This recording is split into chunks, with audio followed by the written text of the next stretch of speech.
আপনাকে একটা প্রশ্ন করি, তারেক রহমানের বিড়ালটি যেই মর্যাদা পাচ্ছে, বাংলাদেশের একজন সাধারণ নাগরিক কি সেই মর্যাদা পাচ্ছে?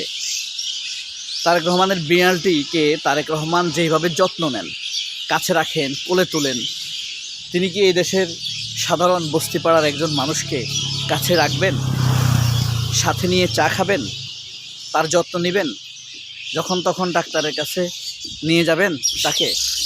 আপনাদের কি মনে হয় এতটুকু ঘাট মর্যাদা তারেক রহমান কি একটা মানুষকে দিবেন?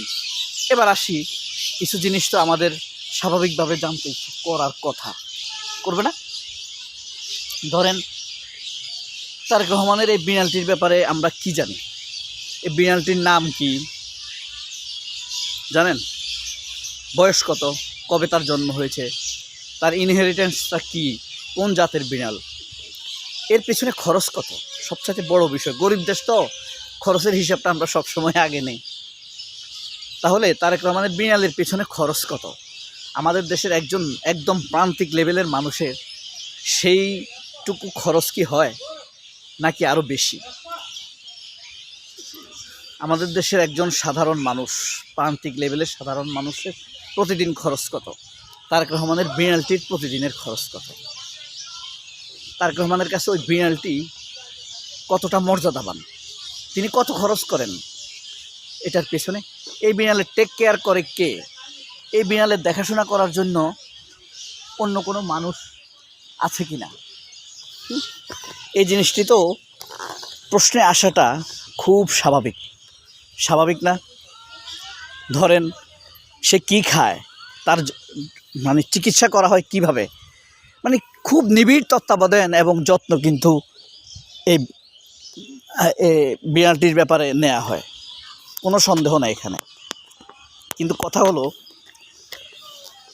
তারেক রহমানের একটি বিড়াল মর্যাদা আমাদের দেশের একটা সাধারণ নাগরিকের মর্যাদার সমান নাকি কম? আপনার কাছে কি মনে হয়?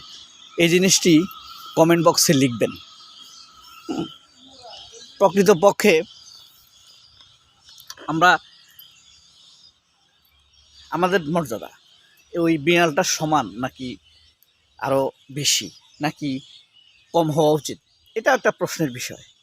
কোনো ধনী লোকের বাসায় একটি কুকুরের পিছনে প্রতি মাসে লাখ টাকা খরচ করা হয়। গুলশান বনানীতে যখন যাবেন তখন দেখবেন তাকে প্রতি মাসে একবার ডাক্তার দেখানো হয়, তার খাবার দাবার বিলেতি খাবার খাওয়ানো হয় তাকে, বুঝতে পারছেন?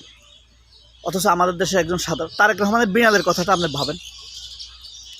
হ্যাঁ, এই বিড়ালের পিছনে খরচ, আমাদের দেশের একজন সাধারণ মানুষের খরচ কতটা ভ্যারি করে।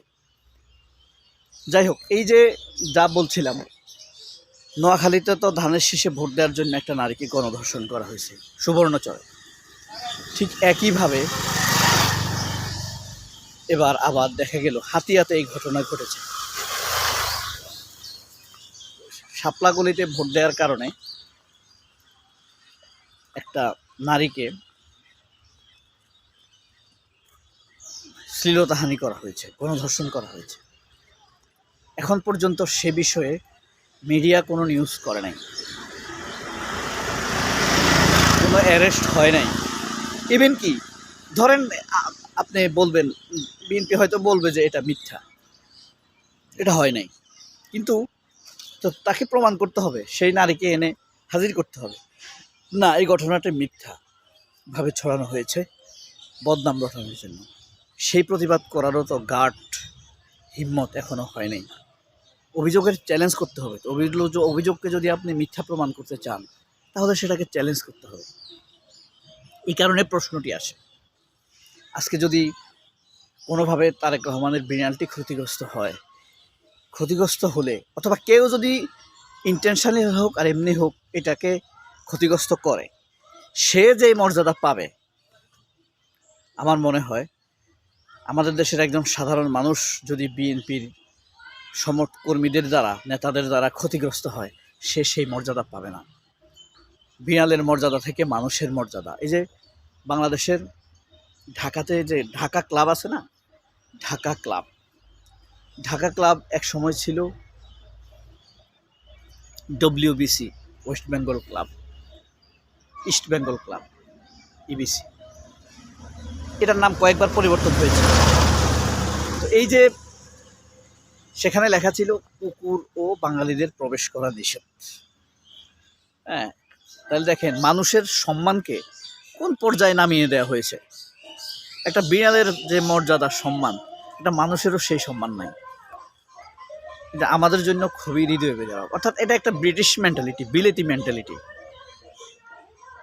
তারা দীর্ঘদিন ছিল, তাদের মনটা আসলে ওই দিক দিয়ে কতটা পরিবর্তিত হয়েছে। তারা অনেক ভদ্র, তারেক রহমান অ্যাপারেন্টলি এমনি কিন্তু অনেক ভদ্র, এই ব্যাপারে কোনো সন্দেহ নাই। কিন্তু তার ভেতরে কি আছে সেগুলো আমরা দিনে দিনে অন্যরকম ভিন্ন একটা বিষয় লক্ষ্য করছি। তার ভিতরের ভদ্রতা আসলে মানবিকতা কতটা। মানুষের বিড়াল কুকুর পালে অনেক সময়, অনেক সাহাবীরাও পালছেন, কিন্তু এটাকে সামনে আনা, আল্লাদিপনায় নিয়ে যাওয়া, এটা নিয়ে কতগুলা নিউজ হয়েছে জানেন? প্রায় 1100 নিউজ হয়েছে তারেক রহমানের বিড়ালকে নিয়ে। কিন্তু আপনি বুঝেন, কোনো একজন নিপীড়িত মানুষকে নিয়ে, নির্যাতিত, নিপীড়িত, অবহেলিত, বঞ্চিত বা একজন ধর্ষিতা নারীকে নিয়ে এতগুলা নিউজ হয়েছে? আপনি দেখেন, এটা যদিও আপনারা খুব ভালো জানেন, এই যে জামায়াতের আমিরের এক্স হ্যান্ডেল অ্যাকাউন্ট হ্যাক হয়েছে না, হ্যাক করে সেখান থেকে গালি দিয়ে আবার সেটা ফিরিয়ে দেওয়া হয়েছে, নারীদেরকে গালি দিয়ে। সেখানে আপনি কনসিডার করেন, সেই জিনিসটা আপনি বিবেচনা করে দেখতে পারেন। শুধু একটা গালি দিছে, দেখেন সেটা দরের অপরাধ, যদি ডাক্তার শফিক সেটা সচেতনভাবে দিয়েও থাকে। কিন্তু সেটা নিয়ে সারা বাংলাদেশে প্রায় 150 টকশো হয়েছে। 150 কন্টেন্টের কথা বাদ দিলাম, অথচ একটা নারীকে ধর্ষণের অভিযোগ উঠেছে, সেটা নিয়ে এতগুলো কন্টেন্ট হয় নাই। এটার কারণ কি? ব্যক্তিকে ঘায়েল করা নাকি ন্যায় বিচার প্রতিষ্ঠা করা? ন্যায় বিচার প্রতিষ্ঠা করার উদ্দেশ্যটা এটা তো হতেই পারে না। এটার কারণ হলো ব্যক্তিকে ঘায়েল করা, সিলেক্টিভ কিছু বিষয় নিয়ে নিউজ করা, প্রতিবাদ করা। এটাই হলো সিলেক্টিভ প্রতিবাদ, মানে বাছাই করা প্রতিবাদ। এই বিষয়ে আমি প্রতিবাদ করব না, এই বিষয়ে প্রতিবাদ করব।